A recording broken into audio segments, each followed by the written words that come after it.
WeAreArcade.com presents the Anime UK podcast with the SSRS.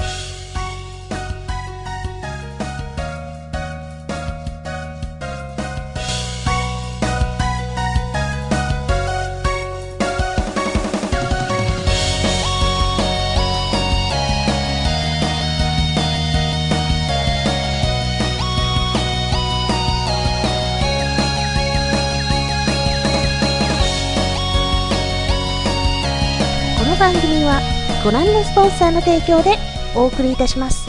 You're listening to the Anime UK show presented by Alex, Aisha, Oren and Harriet. Featuring news, reviews and discussions from the world of anime, manga, gaming and otaku culture. Anime UK is brought to you by WeAreArcade.com. You can find us there every Friday. You can also like us on Facebook and follow us on Twitter at Anime UK Show, as well as subscribing to us on iTunes and YouTube. Don't forget to rate, comment and keep sending us your lovely questions. Welcome back to Anime UK Show, episode 26, and we'll be talking about an array of animes, some gaming news, and we'll be having an interview with some of the people behind Buck, and we also have a competition to talk about, but that'll be all later. Let's start with some tongue-twisting anime. Darika no Manazashi. I hope I said that right. This one, oh wow, I thought, oh, short anime film, but wow, was it really short? It was literally, under 10 minutes? It was brilliant though. That's 6 minutes long, yeah. Yeah, so it's basically a short anime film by Makoto Shinkai, which was screened in all these different things. It was also ran in the Tokyo International Forum in 2013, so it's actually quite acclaimed for this year, and it's just a really simple film where it looks into a snapshot into a girl's life and her relationship with her father. She hates her job, she pretty much tells her dad, oh yeah, it's brilliant, I love it, and blah blah blah. Obviously she's lying, and then at the same time her dad kind of lies and says, yeah, everything's fine at home. Yeah, I don't miss you. The cat's fine. Lies. The poor cat is getting on a bit and he hides that from her. Me being a cat owner, I take that quite badly because don't ever lie about the cat. The cat's really important. And, sadly, their relationship does actually revolve purely around the cat. It's really weird though. It's a bit of a mystery what happened to the mum. She went travelling or her job's abroad and she kind of disappeared. She's in the picture but rarely. And it's kind of sad because you see, the dad wants to meet up with her for dinner and he's already near her house and he's got these luxury bento boxes and she's like, oh sorry, I'm still at work. She's lying. She's at home. Doesn't want to hang out with dad and he just leaves really sadly and then, and the relationship, They get back together as a family because the cat dies. Yes! The cat dies. It was depressing. Poor me, the cat. And then what do? They go and replace her. Why do you replace the cat so soon? That's just mean. Anyway, so that's life. And, this was all in, about 6 minutes and it was really nice. I expected there to be a thereafter, but no, it just ended like that. What did you think, Alex? I found it was adorable. It was really lovely animated as well. It's colourful and fun. And it's serious when a pet dies. You can't help but sit there and go, I liked that cat, even though I only knew it for 4 minutes. It was adorable. It's lovely. But yeah, it's really good. For such a short film, it does do quite a lot of things really well. The stories, they explain a lot of the story very quickly, but do it so it's understandable. Even though most things will just rush through really quickly at this amount of short time, but this film did it really well. Yeah, because it just focused on one little piece of aspect of their life. That's probably why. What do you think about the narration? Do you guys have any idea if you thought maybe it was the cat talking, or if you think it was the mother talking? I thought it was the cat. No. Yeah, I was either that the cat or the mum. It was one or the other for me, but very confusing. I assumed it was the cat because she was saying she saw what was happening. Yeah. That's true. Sad. Could be wrong. Poor cat. Anyway, Oren, what did you think? Yeah, that was pretty nice. I I was expecting it to be longer, but then when I actually looked at the like the toolbar, like the time bar, I was like, oh wow, it's a really short film. But I really like, as you guys said, how they compacted like that whole story just into that like short amount of time. Because usually, like, I feel like if it dragged on for like a whole episode length, like 20 minutes, it would have seemed a bit too long. So it's like short, sweet, simple, to the point. It's nice, and it had like a resolve at the end as well. And it was magical. Made you think. Well, you're supposed to think about your family, not the cat, but you know, whatever. It happens.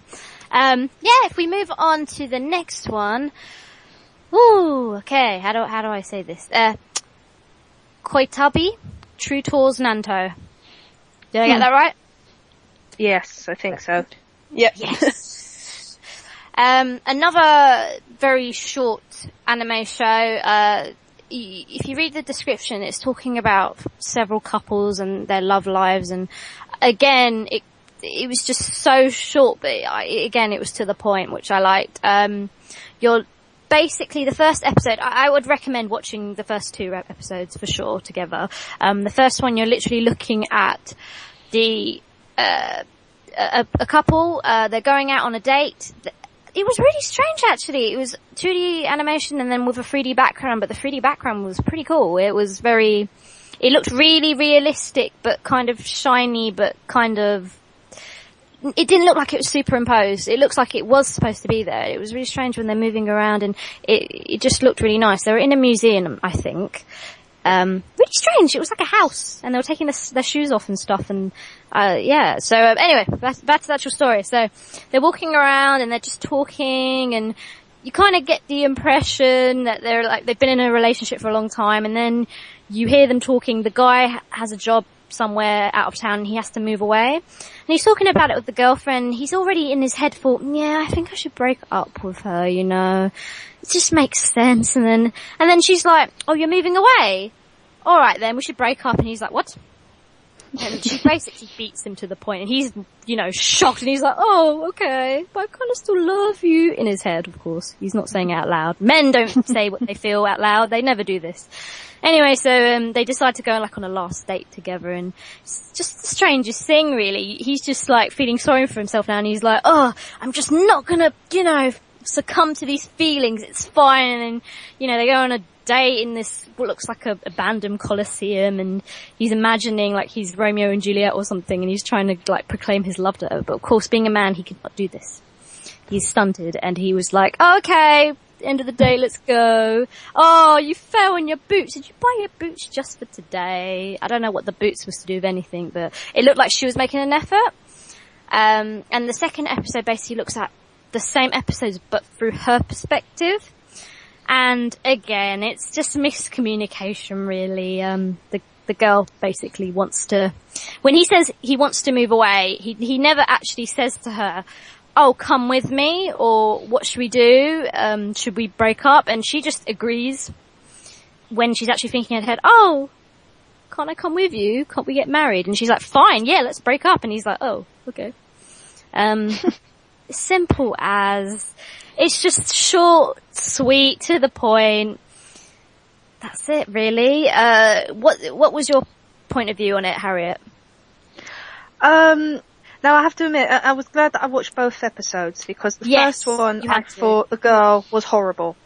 But then when I watched the second, no, I will admit, you know, because what you didn't know, you were hearing it from his perspective, as you said. But then in the second episode, you're like, oh, I see. I take what I said. I totally agree with you. I thought, like the first anime, short, sweet, to the point. And it's those kind of stories that stick with you, because if they can tell a good story in less than 10 minutes, then you know you've got a good show there. I have to admit, I did like the narration between the two, how they split it into for him in the first one, her in the second. And I was very happy at the end, like they had a scene where they didn't speak, so you kind of had the impression of what, so it was, you knew what was said, but you didn't at the same time. But I thought it was really nicely animated, brilliant story, and I don't know, is there any more after this, or is this the only 2 I'm episodes? assuming, because it says that the There's series more is about 3 couples. couples, yeah, so there should be 2 more, and I'm guessing probably 2 on each couple, and maybe that'll be the end of the series, maybe 6 episodes altogether. Then I'm definitely going to carry on watching it. I was right. No, it is. It's, very limited episodes. 6 for True Tours Nanto, and then there'll be another 12, but for a different area, because it's kind of set in different towns. Okay. Oh, yeah, they showed photos at the end, didn't they, of the actual location? That's it. Yeah. That's why I took really a lot of attention to the detail of the backgrounds, because it was really, really nice. Just for like a 6-minute show, they put a lot of detail in there. And the whole point is, it's a bit of a romance / slice of life, but you're kind of looking at different conflicts and obstacles for each pair. And that was quite a trivial thing. That was just a misunderstanding that could have killed the relationship. Yeah. Yeah. But luckily, girls are hot-headed and we blow up in men's faces, so that prevailed for us. Aaron, what did you think? I thought it was pretty sweet, because usually you don't seem to see like short stories like that, especially in like anime. Usually you have like a big episodic love, or like someone's always trying to find their perfect lover and all that kind of stuff. And this is more like, this is just an everyday relationship kind of thing. And it was just nice to see something like that for once. Because a lot of the stuff we do tend to watch tends to be, like boy is like likes girl, but girl doesn't like boy, or there's like a harem, or there's always there's a big intergalactic space battle. It was just like something very down to earth. There's a lot of anticipation, basically. Yeah. A lot of filler episodes. It was like, this was like, just like everyday life. It's something you could like, relate to, I guess, a lot more than some of the bigger storylines. But I liked how it kind of just like ended, and I think each episode was about 5 minutes each. Yeah, or 6 minutes? 5 minutes, and then so it's 7 like, minutes with the credits. Yeah, it's like, it was just really short, sweet, simple as well, like the last one. And it got its story across in 2 episodes. And it's like, that's something which like, if I want to take a break from watching something which is a bit too serious, or a bit, like I want something a bit more like a light, I guess, I'd probably just go and watch the next episode of that when it comes out. So really I agree. I think I might just watch the full series, yeah. It's quite nice. And what did you think of the animation? The animation was very nice. I really did like the what's it called? The museum at the beginning, where it had the stuff which looked nice. The 3D realistic looking things, like all the statues. Cause I felt like if they were to have drawn those, they would have had to like obviously paint them and render them properly. But I think it all still looked like it like fit in with one another. It didn't look too out of place, which was really nice. I liked it a lot. Yeah, and especially when they had the parade bit, with the floats. Oh, they were quite nice, weren't they? They looked almost really realistic. Yeah, and then they were breaking them apart. And I was like, no! It's beautiful though. Very, very nice.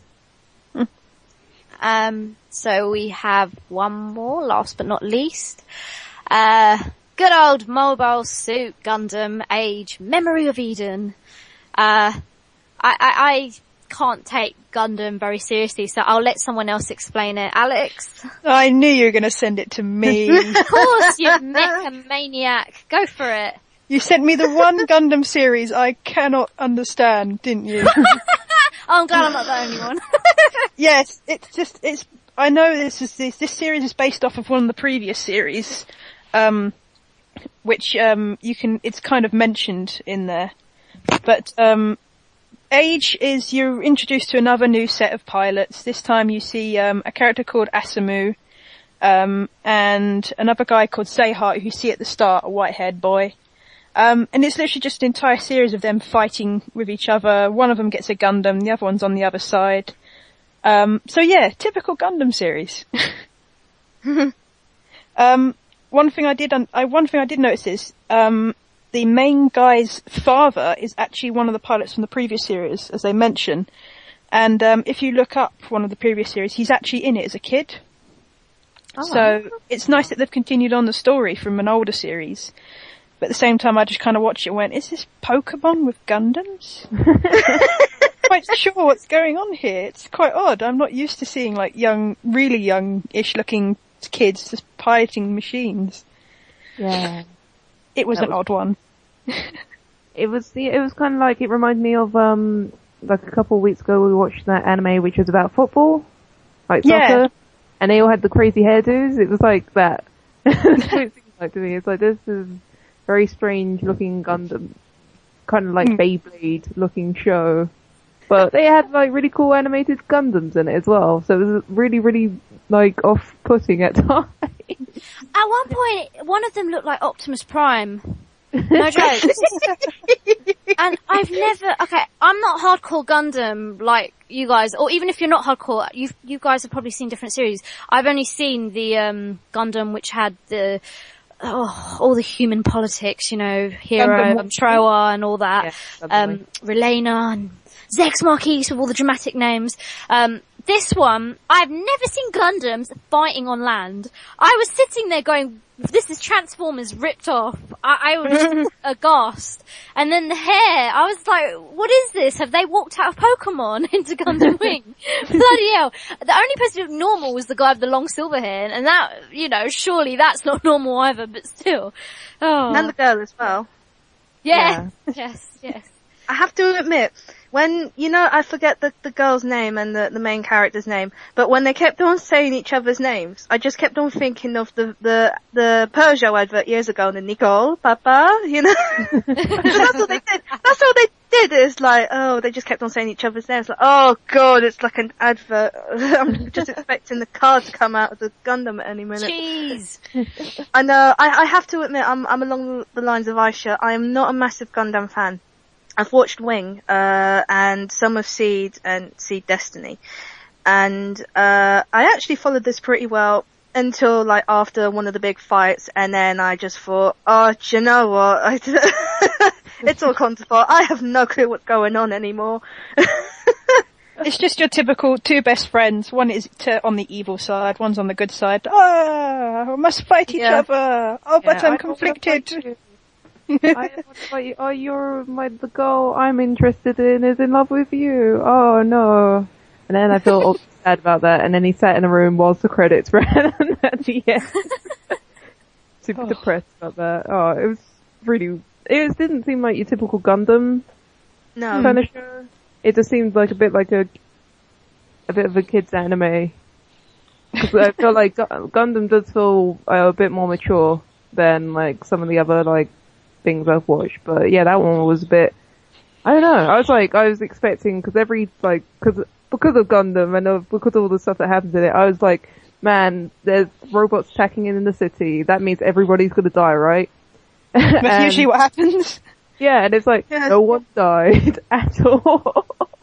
Apart from the people inside Destiny the then. Yeah, Drop a Connolly! Drop a Connolly! It was very weird. I don't know. Yeah.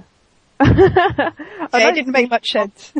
Yeah, I would like to see the one before, because, as you said, it was a continuation from the, dad's point of view, right?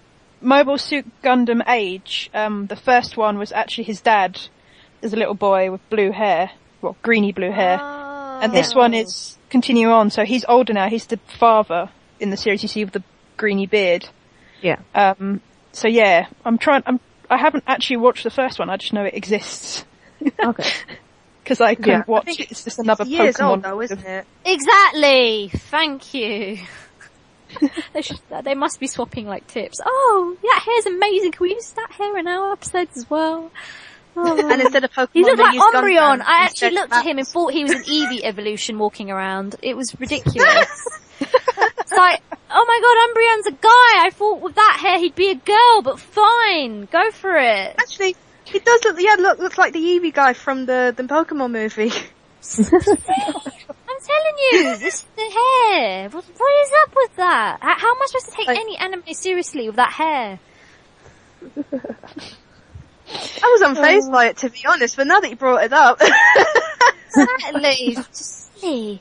I mean, Oren, I hope this week's lineup has restored your faith in anime. Yeah. I've read some manga. They were short and less offensive. Yeah. No, like I finished. Sorry. No, I was going to say. Go on. I just finished watching, Full Metal Alchemist Brotherhood. So that already restored like a lot of faith in everything. I have to say, this week's list was, it got me in the feels. Definitely. It's like, oh god, quite thought-provoking, guys. You know, I thought we'd give you something more meatier, but you never know. Next week's list is going to be a barrel of fun as well. Oh yes, I accidentally added a recommendation, didn't I? And I'm regretting it after watching it. Why? Oh, no, it's amazing. Shut up. No, we're watching it. Wait till next week. I will, we will. Shh. Alex, get into it, man.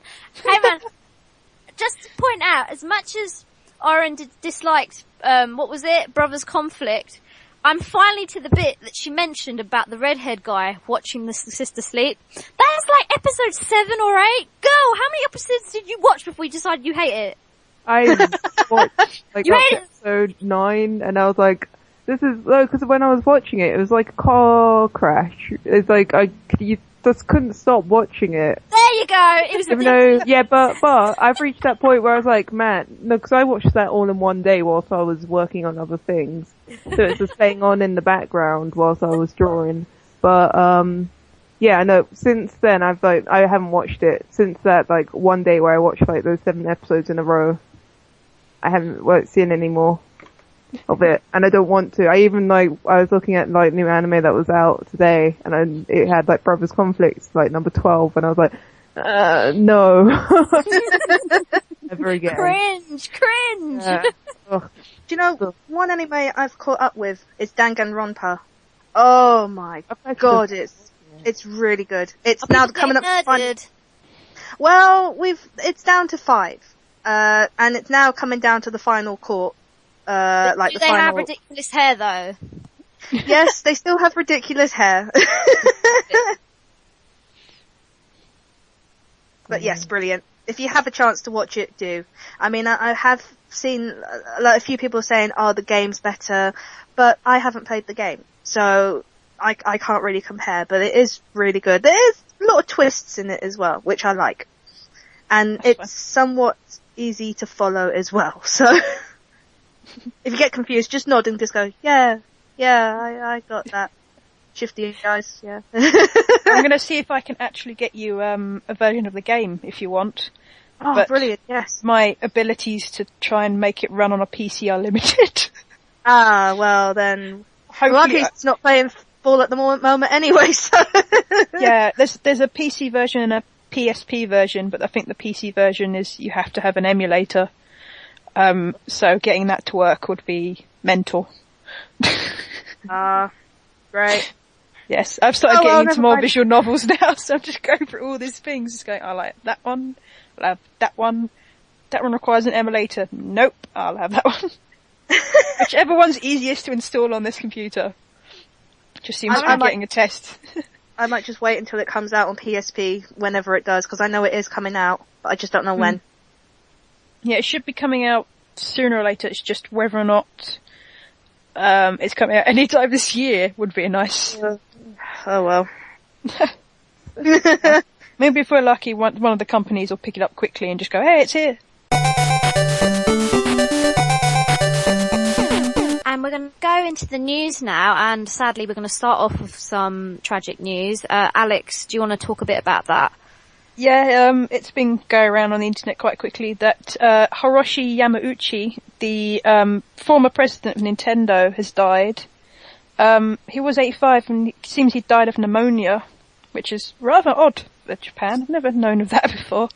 You wouldn't think this kind of thing would happen, but it's happened before. Like Bernie Mac, famous American actor, he died in America from pneumonia, and you just think, you're so rich! How does this happen?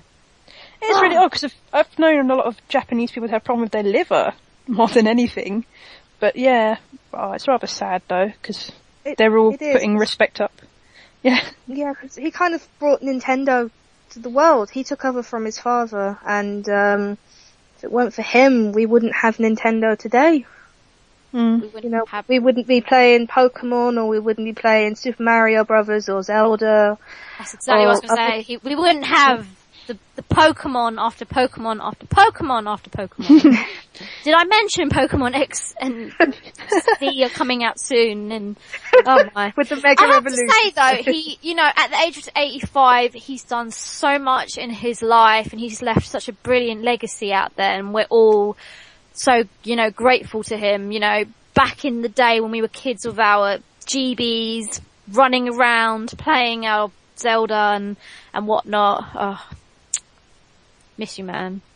And then we also have one other announcement. As everyone knows, next week is actually going to be Eurogamer. Yay! And there's so much going on, but I think we can all agree that the number one priority is to see the PlayStation 4. If we can see No? it. Silence. Okay. Well, I'm on PlayStation 4. Harriet will be at the Pokemon store. Alex will be buying merch. And No, I'll be at Dark Souls trying not to die. oh, she'll be queuing up for hours. I'll be at And- the Oculus Rift. Yeah. And Oren will be at work. That will be it. Yeah.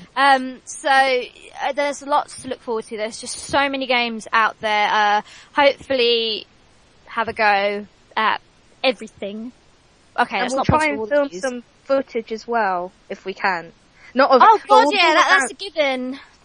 I'm hoping Yeah, we I'm can gonna Bayonetta 2. Yeah, I'll just literally, you just see constant footage of Alex moving in a queue, getting Me. in her I was on cosplay. Oh no, I'm going as myself. I'm gonna bring my camcorder, and what we'll do is we'll split it between the three of us and do a report, hopefully, if all is well. So, And I'll be taking photos as well. yeah, please do come say hello if you're around. Any feedback, you know, whatever, come say hi. Tell us about the games you love and hate. We might even interview you. So this week we catch up with a couple of the pros from Buck. Ruth we have here, also known as Slightly Eccentric, co-vice chairman and publicity manager of Buck, and Graham, also known as Nivisum, deputy PR manager at Buck. Hey guys, how you doing? Doing alright, thank you. I'm okay, thank you very much.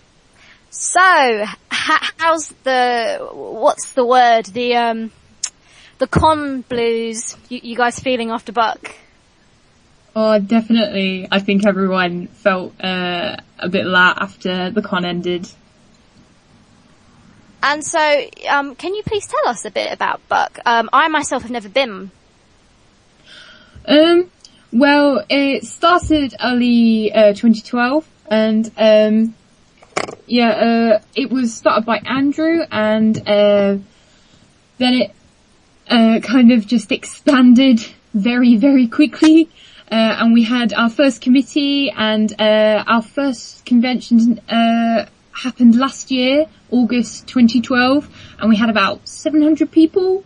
And then this year, the committee got even bigger, the organisation got even bigger, everything got even bigger, and we had an attendance level of about 1,200 this year. Yeah, we had a Brony artist come on our show a few weeks ago, and she was saying that the actual turnout was amazing, including guests among people who turned up. We were actually wondering as well, because you were saying it started in 2012. How did it come about? How did Andrew, bring this to life? I think it all started on a forum like Brony State. And Andrew was just chatting with some people, and they were like, "Oh, if only there was a con in the UK." And then Andrew was like, "Why isn't there a con in the UK? I'm gonna make a con in the UK," and that happened. Yeah, I think one of his core reasons was genuinely he couldn't afford to get to BronyCon, so he was literally like, "I'm gonna make my own convention." Make it convenient for myself. Yes, pretty much. So how did you guys get on board? Ruth, you first. I saw a plea ask for volunteers on UK of Equestria, which is the UK Brony forum. And, we know it well.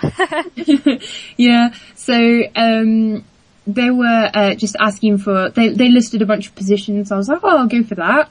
And then they just said like, oh yeah, we're definitely interested in you joining the team. And I did. And I just joined initially as design officer, and then I got promoted to publicity manager. And then this year I got promoted to co-vice chairman. Wow, that's pretty fast. Things have been going rapidly with you, developing in the world of Buck. What about you, Graham? Yeah, well, for me, I started out on the Everfree Network chat room, where I saw, there's lots of talk about conventions on Everfree Network, 'cause they frequent a lot of the Brony conventions around the world. And, I was sort of thinking, if only there was one in the UK.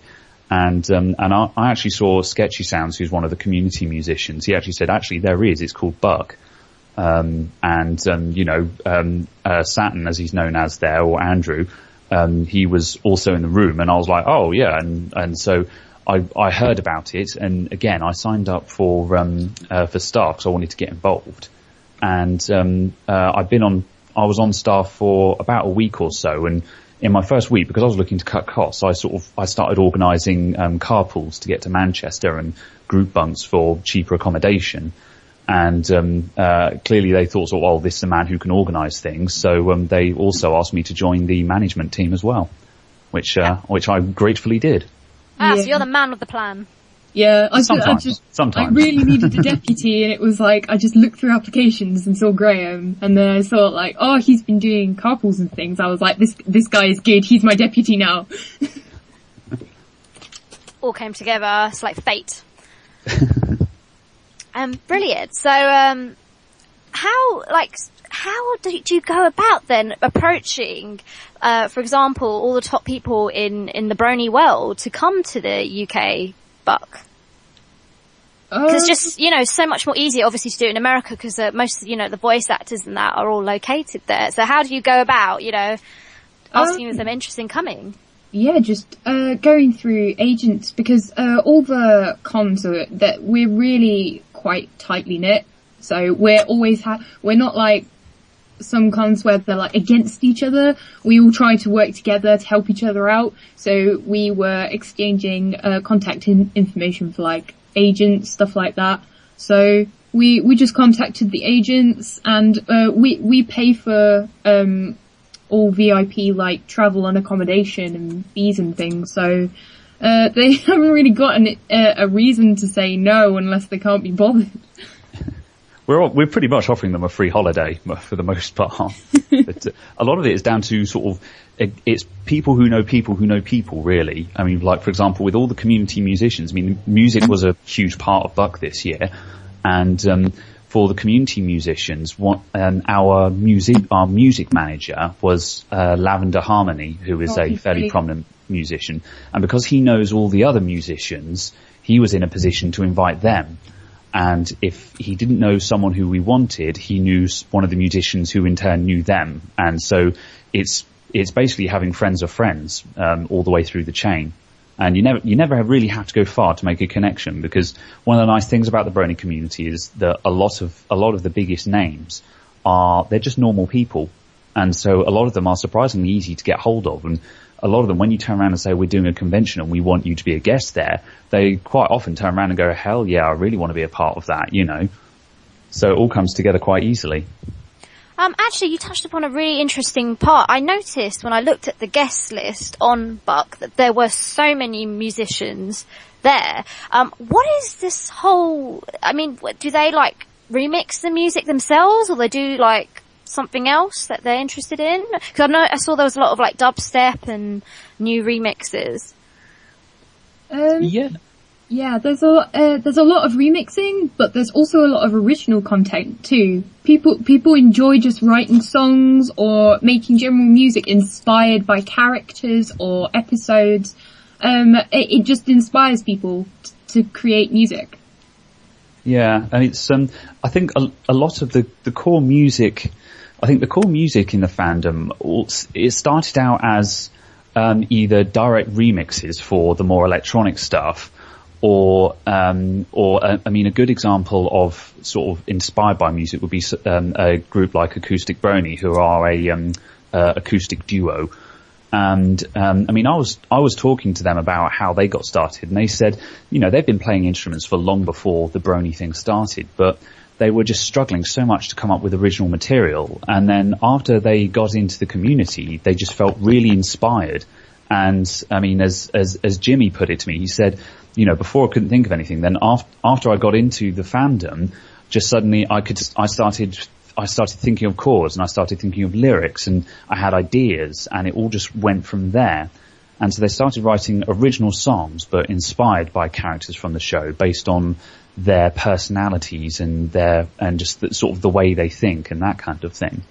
And nowadays, a lot of the bigger musicians, they still do pony music, but they've started branching out onto stuff that is, if you didn't know they were a Brony musician, you would just think that they were just any other normal, lesser known indie musician. Like, I mean, for example, one of the more prominent, electronic artists, Addictia, he started out doing pony music, but his latest EP called Diversity, I mean, there's only one song on there that has any references to pony music in it at all. And even that you wouldn't know unless you recognize the voice that's being sampled in it, which is Twilight's voice. Oh, that's quite cool. So yeah, a lot of them are sort of branched out onto, you know, it's still the same style, but if you didn't know, you wouldn't realize. Yeah, it doesn't have to be exclusively, it doesn't have to have, like, you know, ponies all over the cover. Yeah, absolutely. Mm-hmm. And how do you think it's been, you know, the reception in the UK for the whole Brony following, the whole Buck convention? I think it's been pretty good. I mean, there's not been any majorly negative what's the word? Slapback. Yeah, it's still fairly underground in the UK, I think, which is the funny thing, because the problem is that Hasbro are still asleep in the UK. And in short, you know, because, you know, there's been such a slow uptake on official merchandise in the UK that it's sort of very much limiting the spread, I think. You know, I mean, we still don't have it on TV here, which is slowing things down, although that's set to change. But I think there's a very high Brony per capita count in the UK, but because there's no official merchandise and a lot of people, if we want to get any merchandise, we often have to order it online or import it from America. You don't see people, or go to cons. You don't see people flying the flag very often. So I think there's a surprising number of Bronies in the UK. We just don't know. We just can't spot each other, basically. And it's only at somewhere like Buck where you actually see them all come together and you think, wow, there's actually a lot of us around here. Do you think there's a lot of confusion over Bronies and furries? Not really. No. One of us like My Little Pony and the other like furry stuff. Well, that's the funny thing. I mean, this is actually a very sensitive subject in certain circles. I mean, for example, in my opinion, Bronies are just a very focused offshoot of the furry fandom to a certain extent. But then a lot of people would shoot me down and disagree with me. But I think if you look at it from an analytical perspective, I think Bronies come under the furry umbrella. We're just a bit more focused around a certain franchise, but there are a huge number of parallels between us, whether you like it or not, you know. And I certainly wouldn't classify myself as a furry, but I know people who are furries and I see a lot of similarities. So it's sort of yes and no, really. There's a huge discussion to be had on that on its own, I think.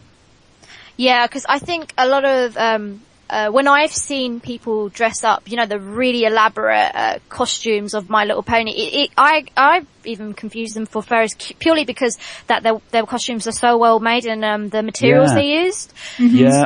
Yeah. Certainly, the full blown sort of pony fursuits are fursuits, basically, and a lot of them are made by the same people that do furry fursuits. Yeah, exactly. It's like crossplay almost into another realm. I think we had a couple of furries attend book, like us furries, not as like pony furries, but actually come in like full on fursuits. Yeah. So I think there is a little bit of overlap, but I definitely would not classify myself as a furry, partially because I don't really know what a furry is. Sorry. Yeah. That's the thing. I don't think a lot of people know what loads of things are. They just jam it all together in one genre, and that's just easy. Yeah, I know vaguely what it is. I've heard here and there, but I've never like full on looked it up. Yeah, I mean, I think if you actually draw up a list of traits of furries, you'd probably, and then traits of bronies, I think you'd probably find that a lot of them line up down to a T. It's just simply that the bronies, it's focused around a single franchise, whereas with the furries, they don't associate with any single, there's no core in the center of it. It's completely decentralized. Whereas with the brony fandom, you've always got the core My Little Pony canon at the center of it all, which I think is the difference. But other than that, I think there's surprisingly few differences, in my opinion. That's true. But then, as I say, this tends to be a pretty hot topic in certain circles. I mean, I've never gotten into an argument, but I know some people who will religiously say, no, bronies are not furries, and vice versa. And a lot of the time, the furries often feel the need to distance themselves from us as well, possibly because they feel like we're encroaching on their culture, perhaps. Yeah. I mean, for a lot of furries, it's a very individual thing for them, and we come in following what is, to all intents and purposes, a very capitalist and mainstream franchise, which is a little bit against their ideals, perhaps, which I think also causes a little bit of friction between the two fandoms. But it's yes, as I say, it's a very complicated connection, I think. Yeah, that's to be expected, really. So, would you guys personally, well, since you guys are the PR people, would you go to America and check out their BronyCons? Oh yeah, definitely. I would love a chance to go to like BronyCon or Everfree Northwest, or it would be wonderful to travel and see some of the bigger conventions in America, but alas, I am but a poor student and haven't the bits, so I don't think that will be happening anytime soon. Yeah, pretty much the same answer from me as well. I would love to see them because, I mean, Americans do conventions sort of on a grand scale. Yeah, that's right. I mean, we do the same kind of thing, but with America, well, as with everything to do with America, everything is bigger. You know, just it's bigger in every possible way. And I would love to go and see one, but yes, it's a bit of an expensive trip. Definitely. So, guys, let's talk about Ponysonas. What is this whole idea of it, and what does it do to you? I think people just like to have, like lots of people like to have a screen name. A lot of people like to have their own little Ponysona, so they invent their own little character, which is kind of it's a Ponysona. It's a pony version of yourself. So mine would be slightly eccentric, and she would basically be me, but a pony. And would you use that in like, not you two personally, but would other people like use it in, forums and use it for like games and stuff, or? Yeah, I use it in the UK Equestria forum, and I guess you could use it in games. Yeah, I mean, you've also been featured on the Ask Britannia Tumblr with your Ponysona as well, haven't you? So that was obviously more of a bit more of a role play exercise with it, because that was actually your Ponysona being used in character rather than just simply as an avatar of sorts. Yeah. But I think there's two types really, because of course the Ponysona it very closely follows the original character, or OC, that you see in lots of fandoms. And it's sometimes it's just a screen name. Like, for example, I mean, my Ponysona really is just a screen name as well. I just use it. It's just a nickname and an icon, you know. But then, a lot of people, use their ponysonas in fan fiction and in role plays and adventure stories and things like that. And to them, obviously, it's something much deeper.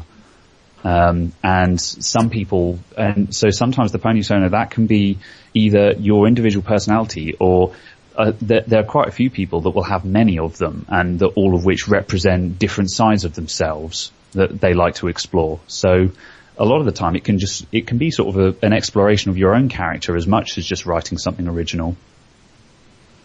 That leads me to my next question.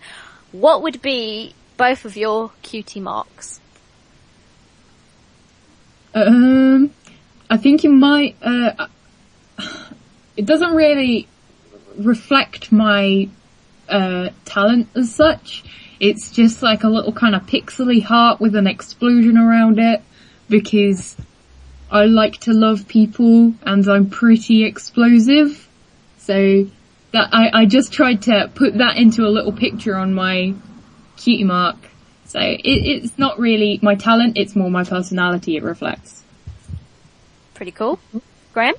Yeah, mine one's more of a personality trait than a talent as well. My one is the Greek letter for psi, which is it's a really geeky one. This actually, it's used in mathematics, in quantum mechanics to represent a state.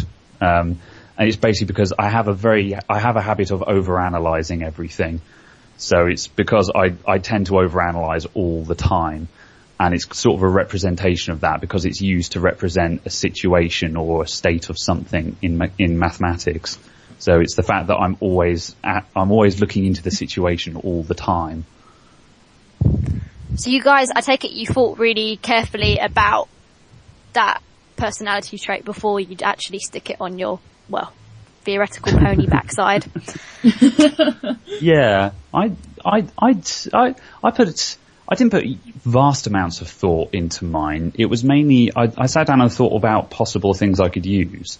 But it's kind of a tricky one as well, which I think quite a few bronies have a similar thing, because a lot of us are all sort of interested in technology or geeky things as such, but a lot of technology and geeky stuff doesn't really exist certainly doesn't exist in the canon world of MLP. So a lot of people, they're sort of, for me, I'm a computer repair technician, but there are no computers in My Little Pony, so I couldn't really have a laptop on my pony, so that wouldn't look right. So I kind of had to sort of think of something else, really. So it's surprisingly tricky for me, I found. So yeah, I sort of defaulted to that as a personality thing. Yeah. Sorry. No, carry on. I put a stupid amount of thought into my cutie mark. Like, I was so sad. I went through my friends list on Facebook, please help me. I need to think of a cutie mark. And I was asking everyone, and I drew 50 original designs, and in the end it was just no, I'll just go with this one. Cause I couldn't, people were unfriending me. It was awful. What? Well, because you were handing them for ideas. They were getting close to it. They were like, Ruth, no one cares about your OC. Oh. But you came out with something quite good at the end of it. That's just me. I am awfully spaghetti.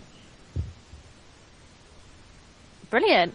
And also I wanted to find out, obviously you came together, to buck and then found your different positions, but what was your role in the community before that? Were you really hardcore, or did you just randomly come there and share your stories of My Little Pony or for it?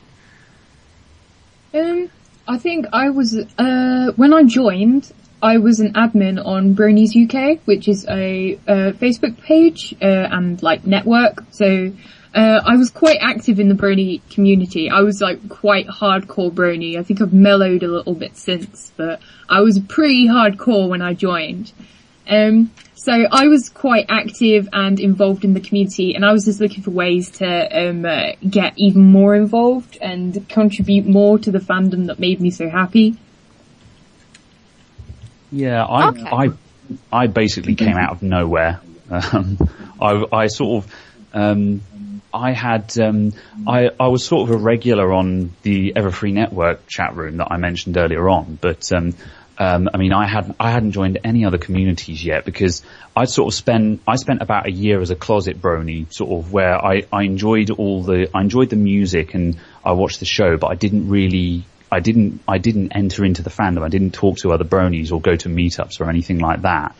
But I mean, when I joined up with Buck, that was part of me wanting to get further into the fandom, wanting to explore it, and so I was basically completely unknown. And it was when I initially joined, most people were generally like, "Who's this guy? I don't know who he is at all. You know, he's a nobody." But after sort of within a couple of weeks, because I was the provider of all their information regarding Buck, I sort of very quickly managed to steal a great deal of fame from the community for it. So yes, you're the one who knows all. Yes, I have a completely undeserved reputation now. So. But then, what led you to My Little Pony then? I mean, because you could have been a press officer for anything. Well, for me, it was. I mean, I got into it through a friend of a friend who he was posting pony-related stuff on a Facebook group that I was in, and mainly because there were a couple of sort of very mild bronies there, people who were sort of interested but weren't hugely into it. And I was like, okay, I'm going to find out what this is all about. You know, curiosity got the better of me. And so I did that thing where I watched the first episode, and the first episode was a two-parter. So then I had to watch the second part, and then I had to watch the third episode, and it kind of went on from there, really. And for some reason or other, it was just at the time, I couldn't work out why I liked it. I just liked it. It just seemed like it was simple and a breath of fresh air. And then when I saw all of the creative content, there was just so much more to see. It was literally like the rabbit hole. It just keeps on going. It just keeps going deeper. Whereas, I mean, I've been involved with plenty of other stuff and other fandoms, but a lot of them, you know, you read the original content and that's basically it. You've done it, you know. But with the Brony fandom, it just kind of keeps on going. The further you go, the more there is to discover. So I just sort of hung around, really. And now you won't leave. Yes. So, have you got any of your favourite moments or experiences from Buck you'd like to share with us? I think Ruth can help out with that one. She was, I think you were on the front line for Buck for most of this year, weren't you? Oh goodness. Yeah, it was, there were a lot of people running up to me and asking for information, because I was sat at the information point at the start of the con, and it was all very scary, because when you're doing publicity at your computer or on the phone, you don't have that face-to-face contact, but I had real bronies, real people in my face, like, what does this say? Where is this? Where is that? Do I have to sign up for this? Help! And I was like, oh goodness, help! So it was all very flustering, but had to get the hang of that. Let me think. Were there any like substantial moments? Yes. Was it the first day or the second day? I forget. But I went outside and everyone was wearing those rubber horse masks and running around. There was literally this spontaneous party had just formed outside the venue. And it was literally like 50 people outside. One was dressed as Vinyl Scratch and had this huge handheld speaker system, and was just blasting all this pony music. People were running around in rubber horse masks and throwing plushies around, screaming and dancing, and it was like, oh goodness, I'm going back inside. It was pretty amazing. It's times like that you're sort of very troubled people looking at us. Did you actually, did you get a lot of random people just turning up? Well, not really. We had parents come along. Yeah, of course. Yeah, there were some very confused parents that arrived, being dragged around by their brony son or daughter. But we had very few normal people, normal in quotation marks, because all of our tickets are sold beforehand. We don't sell on the door tickets. Yeah. Yeah, I think the closest thing we so that had... kind of stops. So if someone's wandering around and they're like, "Oh, what is this?" They wouldn't have been able to come in basically unless they bought it. Well, they could have. They could, because tickets were still on sale over the weekend. So we could have just said, "Look, get out your smartphone and order one now." Oh, do it via. Okay. Yeah, but we can't just let people in or sell tickets on the door. This is one of the things where UK conventions sort of differ from US conventions a bit as well. Because, I mean, in the US, it's considered quite normal just to walk past a convention and go, oh, that looks interesting, and buy a ticket. But for the UK, I mean, certainly from the kind of perspectives that I've picked up, that's not really, it's not something you do really. If you're going to go to an event like this, you pre-book well in advance. Or at least you have an idea of it's going on well in advance. But I don't think it's something we really do in this country, is it? Where you would just sort of see a event and just walk in off the bat. Certainly not a pony convention anyway.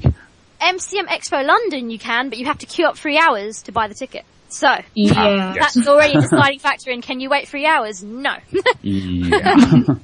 Yeah, I know MCM do it, but it's just, I think it's partly our insurance as well. We need to know exactly how many people are in the building. Plus it would just extend queuing time so much if we sold tickets on the door, because it's such a hassle to sell tickets on the door. It would literally make the queues about half an hour to an hour longer. It's just, if everyone has a smartphone, just go online, order your ticket, it's fine. I think also for us, it's partly, I think there's a subconscious wall as well, where it's not that we want to keep it private, but a lot of bronies, are hardly extroverts really, and they're happy to share bronyism with their fellow bronies, but I think a lot of people would probably feel a bit uncomfortable if the general public could just sally in and see them enjoying it's not exactly a private thing, but it's not it's not very common to see bronies who are very public about being a brony out on the street. That's very uncommon in my experience.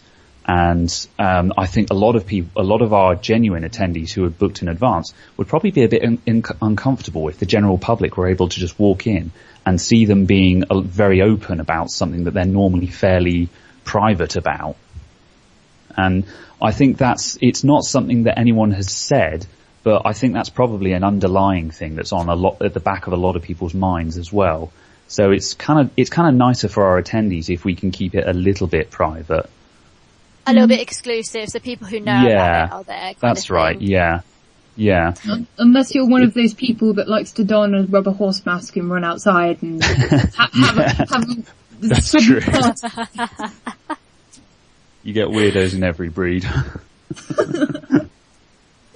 All right then. So that's been great talking to you guys about Buck. And hopefully we'll be looking forward to an even bigger convention next year. Fingers crossed we'll be there too. And we'll hopefully see our artist friend Moon Coral there doing a panel. Definitely need to hook you guys up to get her on board. She's pretty cool. So normally Anime UK Show posts up basically if anyone has questions for us. And we've also done that for Buck. Graham, would you like to read some of the questions that they asked? Yes, certainly. So, first question we've got from M. Brooks Brony. There's been a lot of discussion about having Buck elsewhere in 2014. Have you anywhere in mind as of now? Well, we've been, this is a big question that we've been having from a lot of, locations, and there's been a lot of speculation about this. Some people have been asking if we're going to be moving to London or whether we're staying in Manchester, and, I mean, at the moment, we've got some information. The only information that's really certain is we won't be moving to London, just simply because it's too expensive. Unfortunately, it's as much as we would like to, because it's the capital and everything, but it's just, you can take every expense we've had for Buck 2013 and double it, and then you're talking London prices. So unfortunately, it's just not something we can afford. But I think there has been a lot of discussion about other locations, hasn't there, Ruth? One thing that was put forward was Edinburgh, and then some people thought it was a good idea, but then a lot of people were like, please no, not Scotland, too north. So that's not been completely ruled out, but I think our most recent poll said that people didn't really want it to be in Edinburgh. Yeah. But we're still keeping our options open at the moment. I think we would like to look at Birmingham. Yeah, Birmingham has been quite a popular suggestion. People seem to like the idea of the, what's it called, the International Conference Centre in Birmingham. Yeah, the ICC, I think, is the one we were looking at. People seem to quite like that one. So there's definitely nothing for certain at the moment. We're keeping our options open, but we do like the look of Birmingham.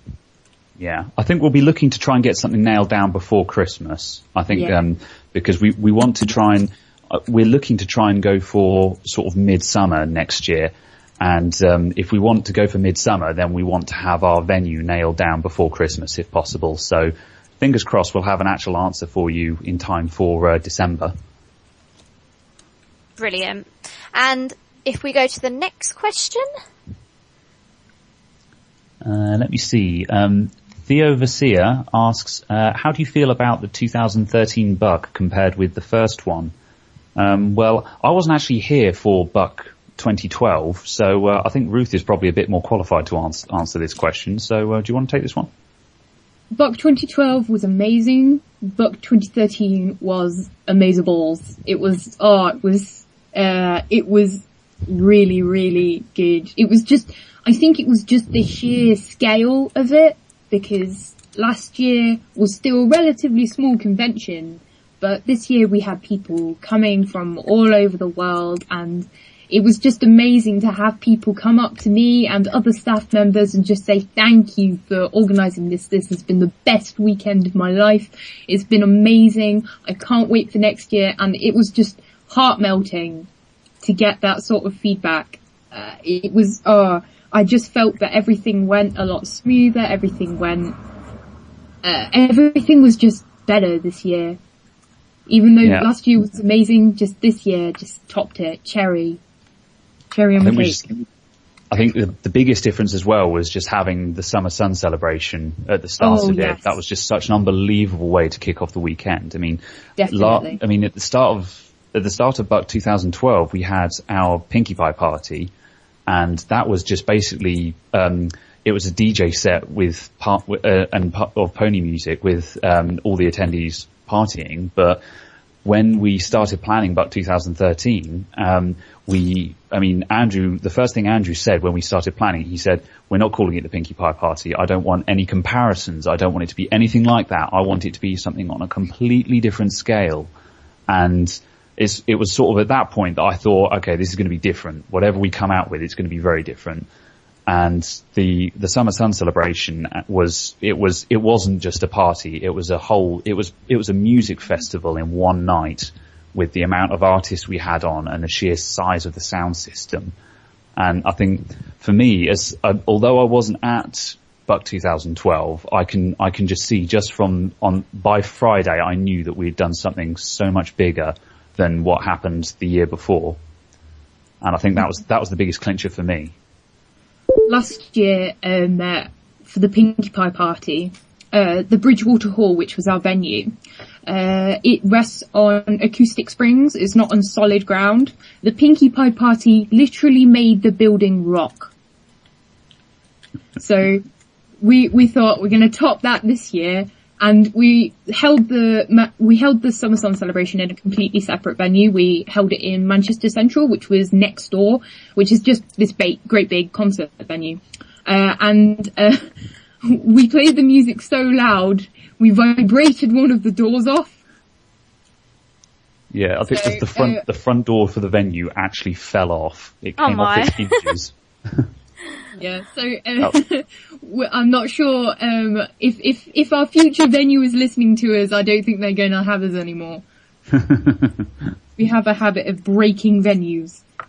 Well, it just means a lot of people turned up and the door got a lot of use out of it. Brilliant. So then the last question, from Tay the Pony, when will be the other SSC sets gonna be released? Oh yeah, that's the recording from the still Summer being Sun edited, celebration. I think. Yeah. We have our tech team, like tech and media team, like editing as much as possible, but we do have hours and hours and hours and hours and hours worth of footage we need to get through. So please be patient with us. As soon as they're done, we will upload them to the YouTube channel and put them on all our publicity channels. I'm gonna have to interrupt you there. Just for people who don't have a clue what that is, can you explain what the SSC set is? That's the recording of the Summer Sun celebration, which we were just talking about. So the big Friday night concert. We very much wanted to get a recording out of that. So we don't have a straight audio recording that we can upload at this point, but we've got literally terabytes of video files of all the. We had 4 cameras recording the entire event. So at the moment, as Ruth just said, our media team is furiously editing that together. We've got a little bit out. Acoustic Brony set is available to view on our YouTube channel. If you do a search for, I think it's Brony UK Con, or if you just simply search for Summer Sun Celebration, it will pop straight up on YouTube. So yeah, Acoustic Brony set is already there, and I think very soon we'll start having the other sets from our other ones, including Addictia and Icky and the Living Tombstone as well, who put on the best performance he's ever done, was at the Summer Sun Celebration. He was really happy about his performance, so we'll also be looking forward to seeing that one go live. That's brilliant. I think we're all looking forward to seeing it and to see if you can top it up again in 2014. Yes. That's what we're all aspiring anyway. So last but not least, we also have a competition at the moment. So in honor of Buck and all the brony gallivantings we've been doing the last few episodes, we're going to be offering a piece of pony art to the listeners.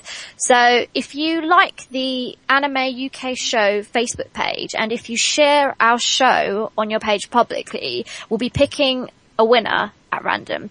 And then the famous brony artist, Coral Moon, she'll be doing a picture of any pony of your choice, personally for you. So that's a pretty cool prize. So guys, remember, all you need to do is like the Anime UK Show Facebook page, and if you share our show publicly on your Facebook, you've got a chance to win something really unique, something that you can't buy. So that is that, and thank you guys so much for being on the show. It was a pleasure speaking to you. No problem.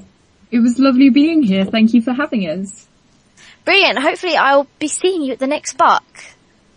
Yep, look forward to having you. Totally. You need to apply for a press pass and we will be like, yes, we love these guys. Please come. Yeah. Too bad it won't be London, but we'll come, we'll trek for you guys. Thank you. Please do go check them out. Buck on Facebook, and they also have their own website. And you can also find them on the UK Equestria forum as well. And this has been Ruth and Graham, Slightly Eccentric and Neversome. Thanks so much. This is bye from us. Bye. Bye. Bye. Yeah, so we've got a few questions to wrap the show up with before I announce the competition. First one is, do you think Sega buying Atlus was a good choice for Sega? And do you think Atlus will still release some of the games they had planned to a while ago? And that was from Kieran McNeil. Who wants to go first? Alex. Yeah, I actually think it is a good idea because someone needed to get it, and I think Sega might actually do it justice. If any other company bought it, they would just spammed endless horrible reboots of the games that already exist that are worse than anything. No. Yeah, I think Sega is a good one. I just hope they do some more games that are easy for us to access in the UK and isn't delayed forever. I agree. I want access in the UK. A lot of the Atlus games are American only or Japan only, which sucks because they do a lot of cool RPGs and they do a lot of dating sims. I want more dating aspect in my games. I see it in the animes. Why can't I have it? Anyway, Harriet, about you?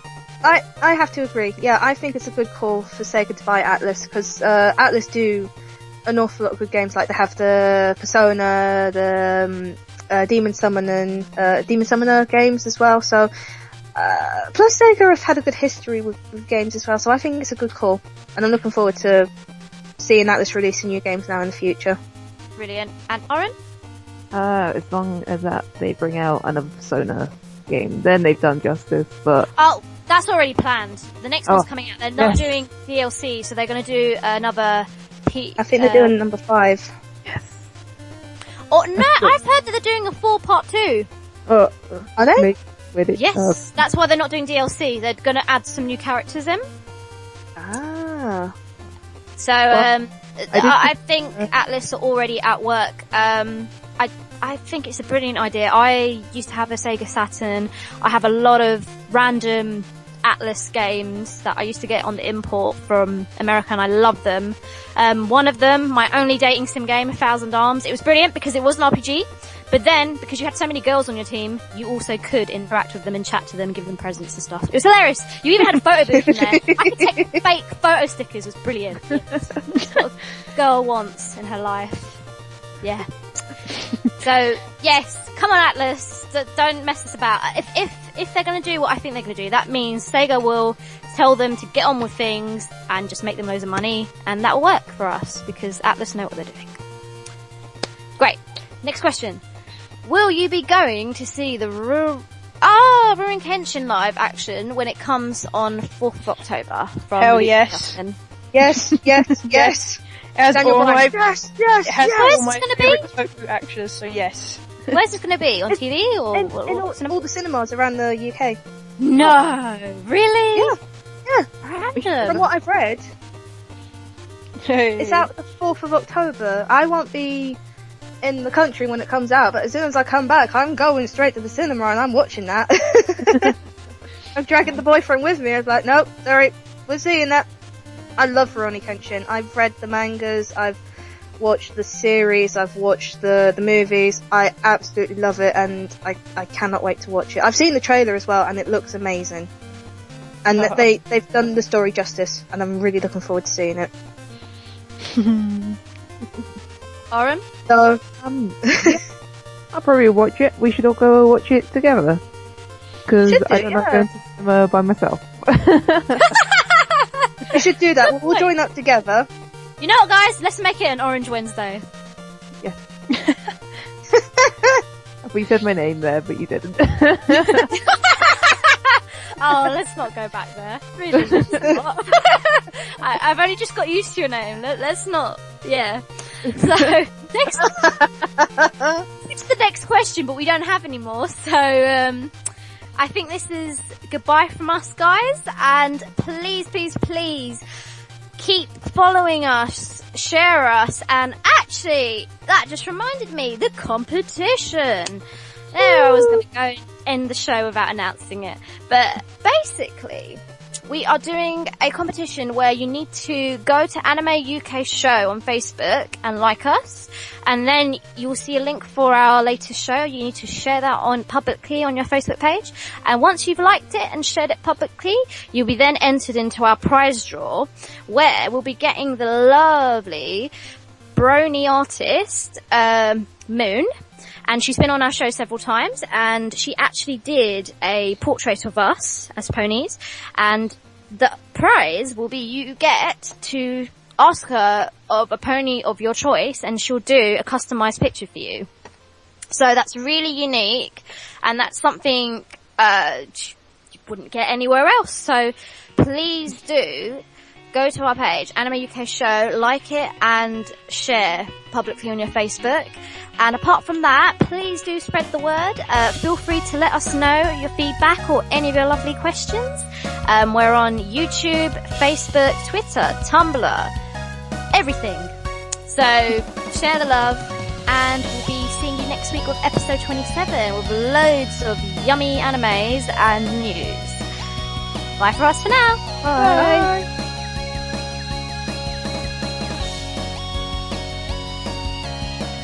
www.wearearcade.com